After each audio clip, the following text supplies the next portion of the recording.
Welcome everybody to the third episode of Radio ISR. I've got a nice show lined up for you today. I got a really good interview with the top selling ISR in the Far East from last year. I got some helpful little sales tips, and I'm finally going to conclude what great salespeople do. Hope you enjoy it. Until next time. Now it's time for some Radio ISR news. We're going to cover 10 things we didn't know last week. In number 1, Bulletin 10854 about a Ford Specialty Mustang survey that went out to the field, asking them would they think that a 627 horsepower Roush Mustang would sell on the PX. And I'm sure the answer was a resounding yes. Number 2, this is the moment that Vince Stats learned of his planning potential number for 2015. Number 3, Bulletin 10875, and this is Week 2 ISR leaderboard for the Fleet event that's coming up this year. In the Fiesta group, Alan Goldman is leading the way with 56 points. In the Mustang group, Roy Mayer is leading the way on 44 points. In the Focus group, Gerard O'Gorman has a total of 48 points and is leading the way. Number 4, Mick Brown heard some parts of Italy were a bit like the Wild West. Mick, I've got some great news for you. You only need a pair of Dolce & Gabbana sunglasses when you make your move down here. Number 5, Miles and Ben are delighted they can work on the lot in Vicenza. Number 6, Bulletin 10872. This is the first Chrysler build-out chart we've seen so far this year. Ford have got theirs published already, so it's a good opportunity to start calling some customers now and giving some impending doom. Number 7, the popping sound popcorn makes as it is heated is due to a rapidly escaping pressurized water vapor. It's not the kernels cracking open or ricocheting inside the pan. Number 8, Matthew Ainscoe is a bit of a chameleon. 1 minute he's Clark Kent and the next he's Harry Potter. Number 9, dogs can apparently tell the difference between a happy and angry human faces. And finally, number 10, if you want to know the elixir of living a long life, ask Australia's oldest man who knits woolen sweaters for injured penguins.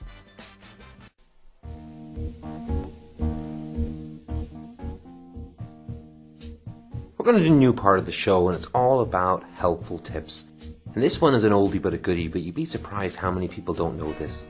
And it's all about making the transition from writing the order into an easy app as smooth as possible. So as we know, we've got to take a few addresses when we go to take a deposit from the customer. And this one, all you got to do then is after you've taken the stateside address, then simply copy and paste the address into the reference, then turn around to the customer and ask him who lives there, and boom, you've got all 4 addresses that you will need later on when you go to do the Easy app. Then proceed as normal, take your deposit, get your customer to sign the buyer's offer, and then move over to the Easy app process. And when you've got the Easy app opened up, as I said, you've got all 4 addresses now, and all you got to do is fill in the basic details, and off you go. You've got your Easy app done in a very, very smooth transition.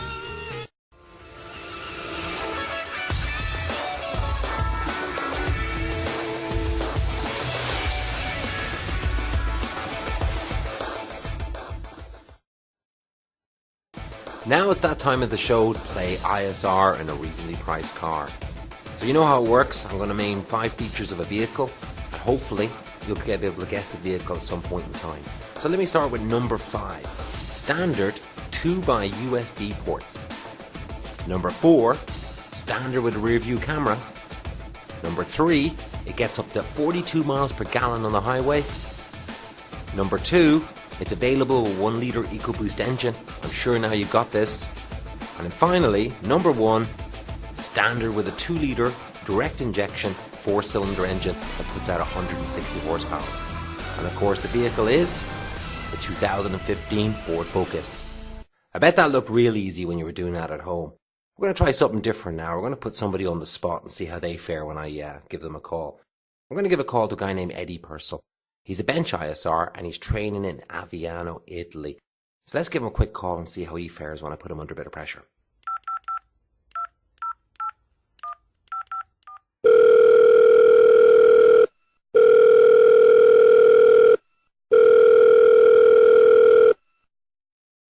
Car sales, Eddie speaking. Alright, well you're live on air. Am I, yeah? Yeah, you are, yeah. Nice one for that, Paul. Alright, you got a chance to win $300. Alright. I'll get cracking then, okay? Number 5 has standard 2x USB ports. Ford Mustang. No, I'll move it on to number 4. It comes standard with a review camera. Ford Escape. No, I'm going to move it on. Number 3, it gets up to 42 miles per gallon. It's for $200, Eddie. Oh, pass, man. I can't think right now, man. Up to 42 miles per gallon. Dude, just pass that one, man. All right, go to number 2. This is for $100. It's available with a 1-liter EcoBoost engine. A Ford Focus. Oh, no, it's Ford Focus. I'll take your first answer. Yeah. Good man. All right, mate. I'll send you the details so you can log on to the store and claim your $100, okay? All right, cool. All right. Talk to you soon. Catch you later, man. All right, man. Bye-bye. As I said before, what I've always done is I've always tried to find 5 things that I liked about a vehicle. And, of course, this would help me with my conviction. So if I really believe in the product, of course, guess what? I'm going to be able to get that across to the customer at the same time. So what are the 5 things I like about the Ford Focus? Well, first of all, it's the biggest selling car in the world. In fact, it's the biggest selling car in the world for the last 2 years running, selling over 1 million units in each year. Now, if that doesn't say that the Ford Focus is a phenomenal car, I don't know what does. Secondly, it has great ride and handling, no doubt about it. One of the things you'll read again and again and again about the Ford Focus is its great ride and handling. And it does that because it has independent control blade suspension. This is nothing new to the actual Ford Focus for 2015. But it is a very, very fancy suspension system that really gives great ride and handling. A lot of other manufacturers kind of don't want to spend the money when it comes to the suspension systems on a vehicle, especially in this class, and kind of go with the basic strut setup. Ford decided they wanted to make sure they had that edge when it came to ride and handling, and that's why they went out and they offered the control blade suspension as standard all across the Ford Focus lineup. This allows the suspension system to be quite firm, yet it doesn't crash over some of the harder stuff. So you get that nice balance, good ride handling, firm, sporty, but at the same time, it'll soak up all the bumps as well. Now the next part that improves the ride handling is of course its EPAS system, which is the electric power assisted steering. Now Ford moved over to this new system a few years ago, and the reason for this was to save a bit of fuel economy, because it's electric power steering versus the old hydraulic system. However, one of the very difficult things to get right when you have electric power assisted steering is to get that nice connected feeling to the road. Most manufacturers who've tried this don't seem to be able to get it right, and there's kind of a disconnect between the steering and the feel of the road. Ford, I can tell you, get it absolutely correct when it comes to the new Ford Focus. They really do. It really has a nice connected feel, but at the same time has that fuel economy savings as well. And as you can see there, it has good precise control without transmitting any of the harshness from the road. Number 3, it is a very stylish and arguably one of the best looking vehicles in its class. There's no doubt about this. The new iteration is only subtle, some of the changes. They've got new lights in the front, it's got a new grille, they've updated the interior. But the overall look is a nice little sort of mature effect for the Ford Focus. So it's really positioned itself as a little bit more upmarket than a lot of the other vehicles that are out there. Number 4, it has a wide choice of engines that are available, and they're all made at the various 5 or 6-speed transmissions. There's no doubt about it. If your customer wants performance, they'll be able to get it. If they want good fuel economy, they'll be get that in the new Ford Focus. These are the 3 engines that are going to be available. We already are familiar with this 2-litre direct injection engine. It's a carryover from the previous model. They fine-tuned it a little bit more for 2015, making it a little bit quieter. But it's a great engine, puts out 160 horsepower. And as you can see, depending on the transmission or the package, you can get excellent fuel economy. So you get 26 city, 38 highway with the automatic transmission. Or if you have the SFE package on it, you can stretch that fuel economy to 40 miles to the gallon on the highway. A new engine for 2015 is the 1-litre EcoBoost, that special 3-cylinder engine. We all know about it. It's a world-class engine. It's won many, many awards. It puts out 123 horsepower and 148 pounds of torque. And as you can see, the fuel economy is very impressive. 30 city, 42 highway. It's only available with a 6-speed manual transmission. As for those customers who want some performance, there's an all-new 2-litre EcoBoost engine that's available in the ST model. It puts out 252 horsepower, 270 pounds of torque, and very impressive fuel economy, 23 city, 32 highway. And then finally, it has an extremely impressive model lineup that would tick the boxes for most people that are shopping in this class. There really is a Ford Focus for everybody. I mean, think about it. You got the traditional sedan for those customers who like that. You got that kind of European flavour 5-door hatchback. And then finally, for someone who wants that performance, of course, there's the hot hatch ST model. Trim levels, in the S model, you get standard AC, tilt, telescopic steering wheel, keyless entry, sync, even my key. You move up to the SE model, you get all the power package inside there, nice set of alloy wheels, fog lamps, and even cruise control. And then finally you go to the titanium model, really nice big step up in class. You get standard leather interior, heated seats, you get that cool Sony audio sound system, you get the nice Ford Touch, HD radio, and you can get intelligent access with push-button start. So as I said, there truly is a Ford Focus for everybody who's shopping in this class.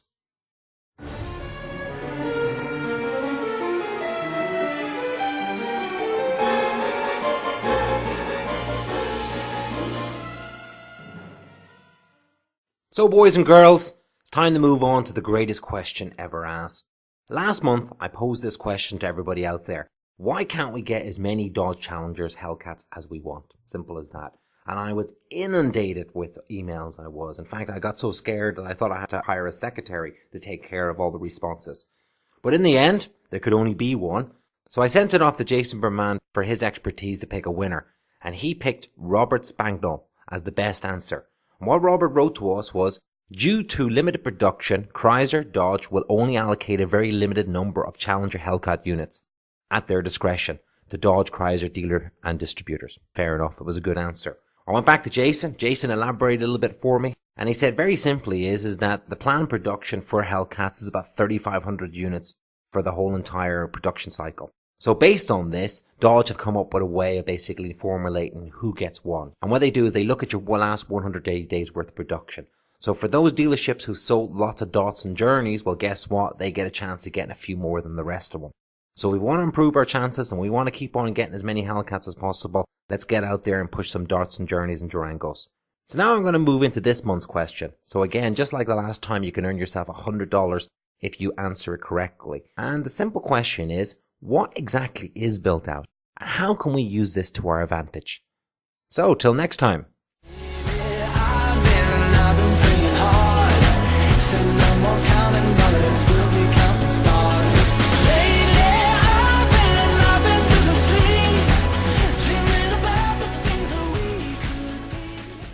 So our next guest on the show is a gentleman who works all the way out in Okinawa, Japan. He's only been in ISR for a few short years, but in that short time he has delivered an incredible amount of metal.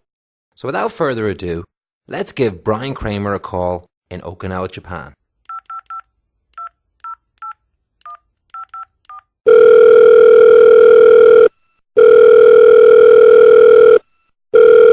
So Brian, great to have you on the phone. I really appreciate you taking your time out to do this. Of course, first question I'd like to ask is, what do you like about selling?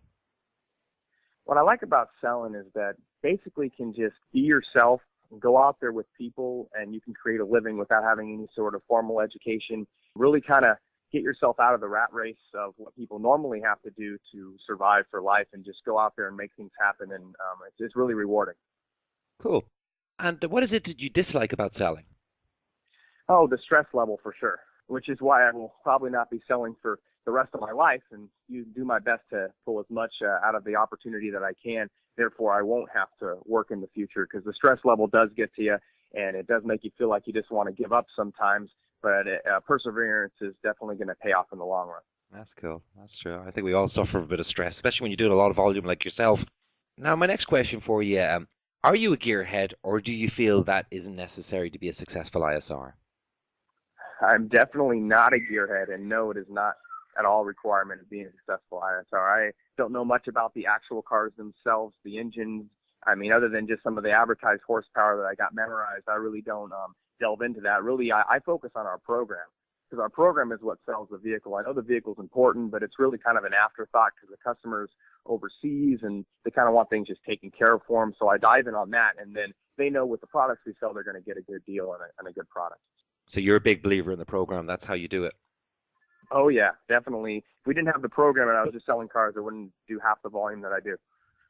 For the guys listening at home right now, that's obviously one of the massive differences between, I think, selling out of Japan compared to maybe like in Europe, for example. In Europe, it's a very need-driven market. We have customers that come through the door, they need a car straight away. While you guys are really selling the dream, you're selling a car that could be a year, 2 years away. So it's important that the customer buys from you and why they buy from the program as opposed to waiting to go back to the States. What does a typical workday look like you?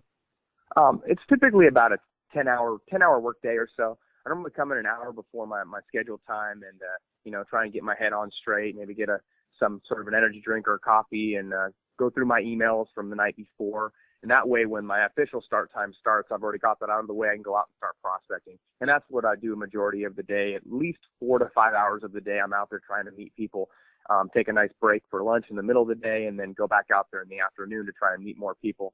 And then in the evening time, then I'm also back in the office just doing kind of paperwork, computers, and following up with my orders. You mentioned prospecting, and I got a question for you, because obviously you don't have people coming banging down your door all day long wanting to buy a car. Do you have any special tools you use for prospecting? If there's nothing really going on, like that we have a giveaway, then it's really just hardcore asking people if they've seen what we do here. Okay. So it's one or the other. So yeah, so it's very important for you that you have tools in front of you to go out and prospect with, and I take it. Yeah, the more tools that we have available, the easier it makes it for us. So that if we don't have them, it's the benefit of just having a lot of experience of doing this every day is that that you just got to go out there and create interest any way that you can. Okay, so you've got your lead and you've got your prospect, and talk to someone that sounds like they're going to need a car when they go back to the States. What do you do next then? I do my best to get them in the office right on the moment. Okay. And if they're available, then great. If they're not available, then I do my best to set an appointment on the spot. If they're not available to make an appointment on the spot, then I'll be making an appointment to make an appointment, and I'll continue that with everybody that I meet. Once I got them in front of me, I find out their needs and wants. And I'm really what I'm trying to do at that point is lead them to what I like to call the promised land. So I find out what they want to spend, what's comfortable for them, and then I've got some vehicles in mind, and I get really excited about it, do our program presentation, and if they're on board with the program presentation, show them the couple options I got, and if they're like, okay, yeah, that one, boom, start building it up, and then go in to start closing them. Well, it certainly works, that's for sure, Let me ask you this. If you were to define it, what do you think makes a successful ISR? Work ethic. Definitely having a solid work ethic is probably one of the biggest things that make people successful here. I mean, I work alongside with Paul Farrow, and he's a legend in this business, and it's because of solid work ethic. He has a better work ethic than me. I mean, he's definitely out there and focused like 80-90% of the time. And I think if you got someone out here focused at least 50% of the time, they can do it. But I mean, he's up to that.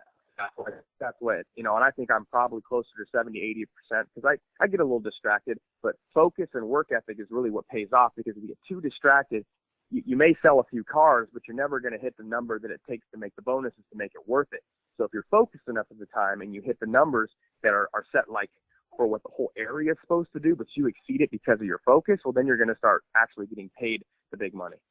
Well, last year I saw you obviously in the PI, and you got up, and obviously you got the major award in the PI for being the top salesman in the whole of the Far East.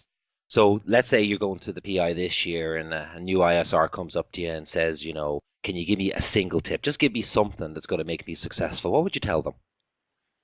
Come to work. I used to work in cell phones, and I would sell the same things to the guys. During the 8 hours, 10 hours, 12 hours that you come over to the BX, you basically need to be zoned in on what we're doing here. I mean, what you want to do is yes, you may have a wife at home with a baby. You may have, plans with your friends that night. But during the 8 or 9 hours, you're owned by exchanging your car sales. And that's a benefit because it's going to be rewarding in the process. So don't let anything else take you away from the business. I've heard something that I heard Sam Lynch also say is that when he was new, if he ever got distracted, he'd say to himself, "Am I making any money right now?" And that would kind of like give him a self check, knowing that, hey, I'm getting distracted, I'm off the beaten path. And that's what the same thing is, that take it seriously while you're here, and then it'll be rewarding in the end. What top 3 things for the better have changed since you started as an ISR?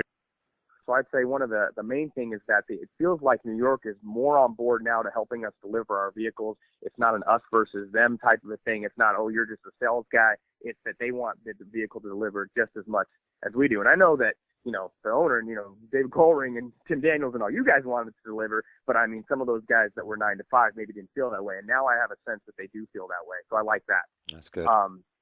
The second thing, I'd say FFG, the financing stuff.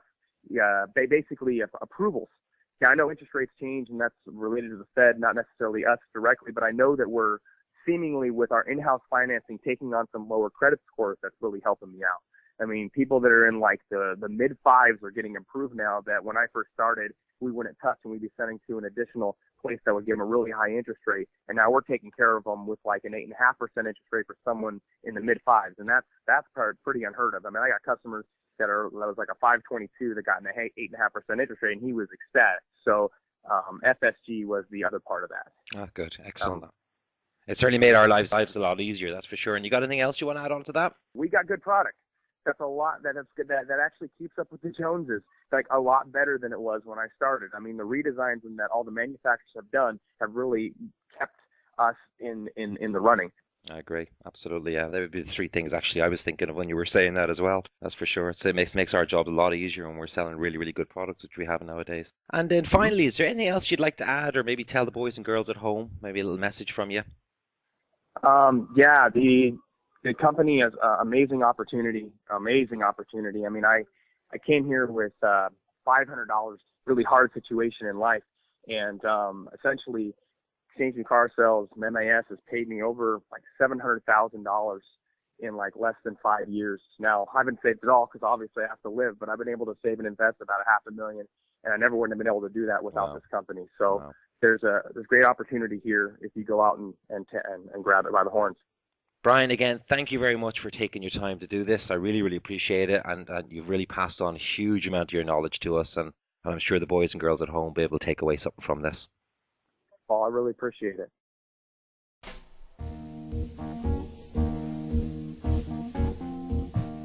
Now here's another great sales tip. This one actually is pretty new, and I would imagine most people haven't seen this feature.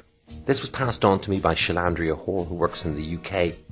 And it's very simply a very easy way to find out what the sales tax is on a vehicle. Now I know we have this feature already in Milquote, but let me show you how this works and explain to you the advantage of using this one versus the other one.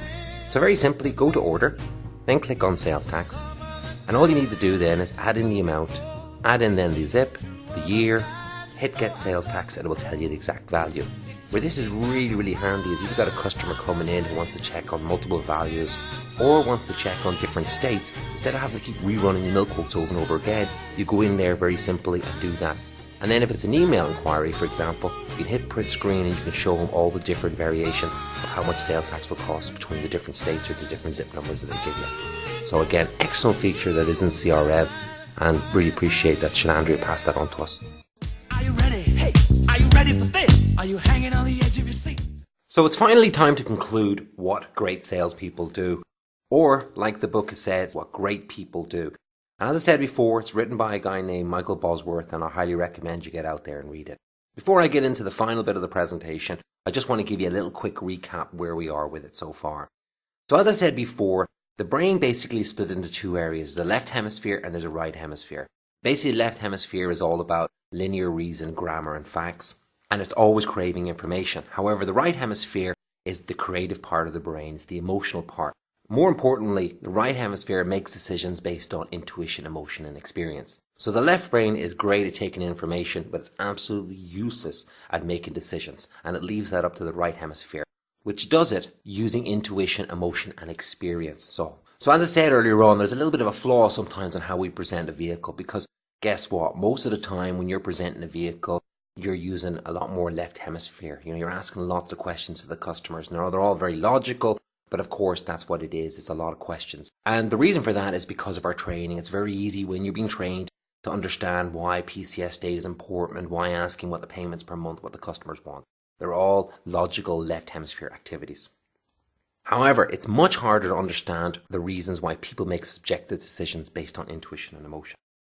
And as I said before, in order to have that X factor, to be able to appeal to the customer's right hemisphere, you need to make sure that you're injecting a lot more right hemisphere activities into your presentation. The last time I did the presentation, I covered 4 things that would guarantee to help inject more right hemisphere activity into your presentation. And they were to your right, which is where you put your computer and where you position yourself when you're speaking to the customer, making sure that you gain trust with somebody.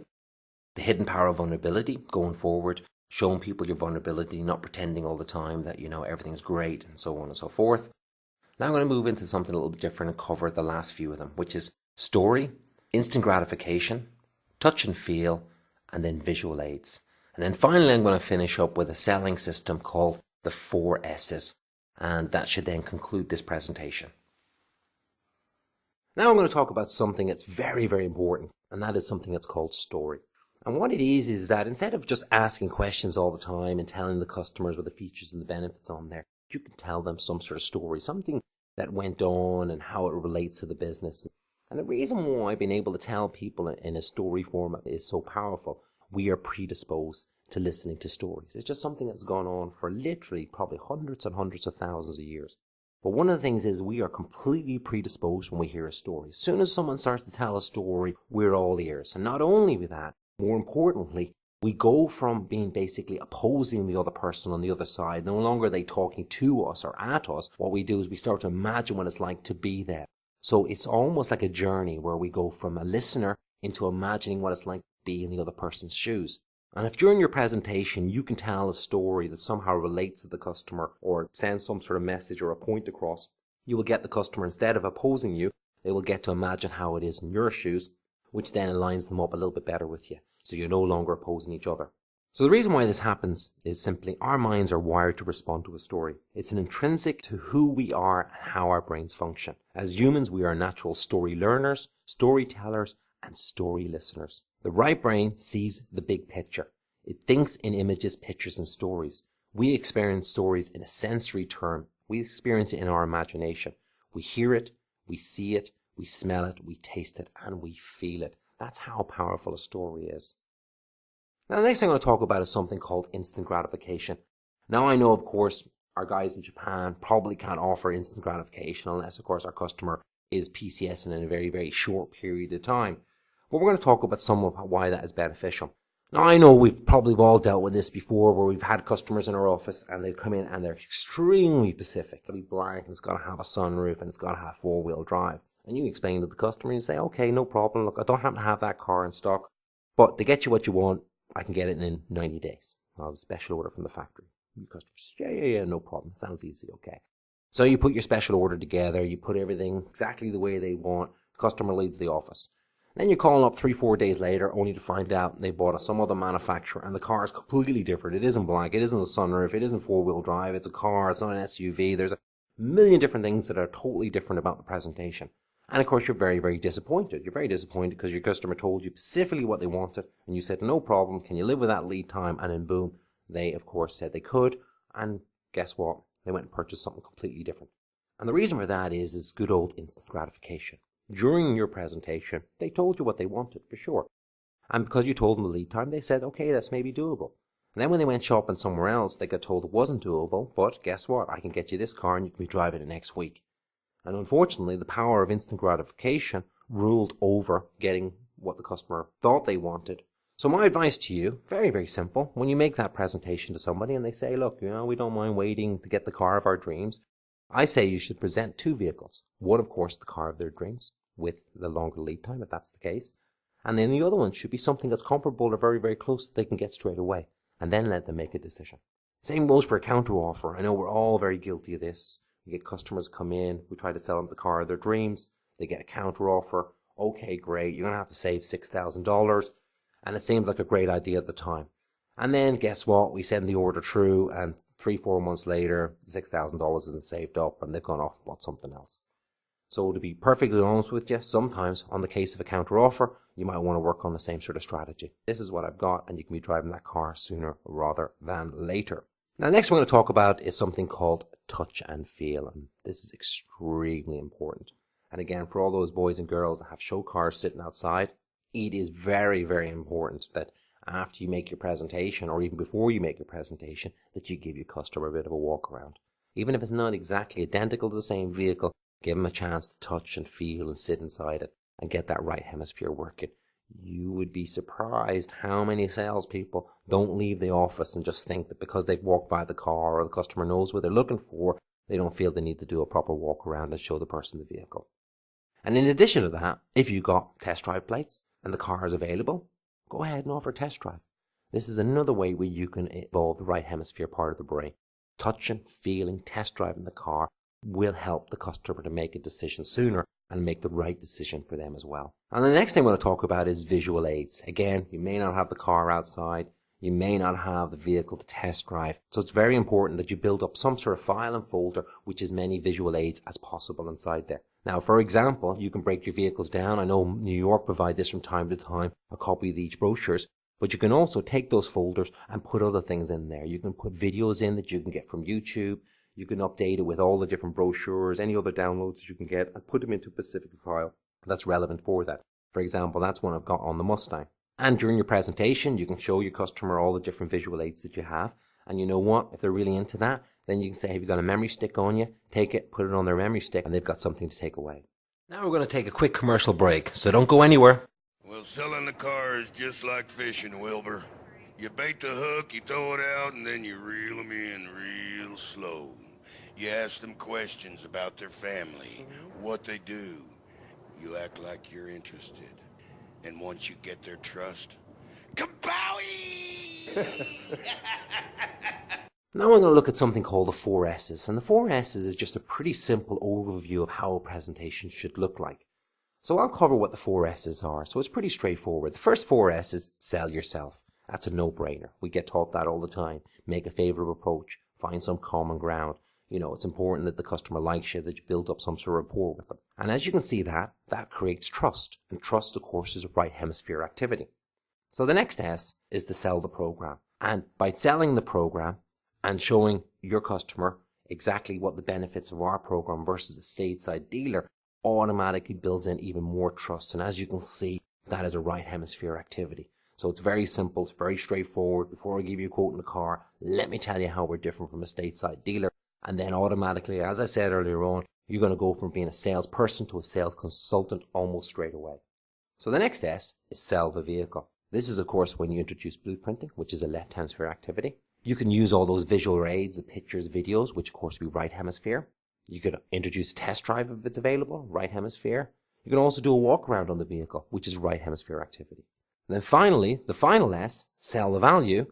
That's, of course, is when you start talking about pricing, rebates, payments, the warranty on the vehicle. Absolutely 100%. They're all left hemisphere activity. However, these are all for right brain justifications. Just as I mentioned earlier on, we make decisions based on emotion and then we rationalize them with facts later on. Remember that example of the guy who bought the Harley Davidson? Talks about all the great emotional things he's going to get with it and then say, oh yeah, and it comes great resale value as well. So that's the same thing with selling the value. We got to do it. We got to give the left hemisphere all the information it needs so it can justify to the right hemisphere. And then if we took that simple presentation with the 4 S's and we threw in a few stories and a few vulnerabilities and bam, we would have the makings of one nicely weighted presentation. That's it for Radio ISR. I hope you enjoyed it. I'm really looking forward to the next time.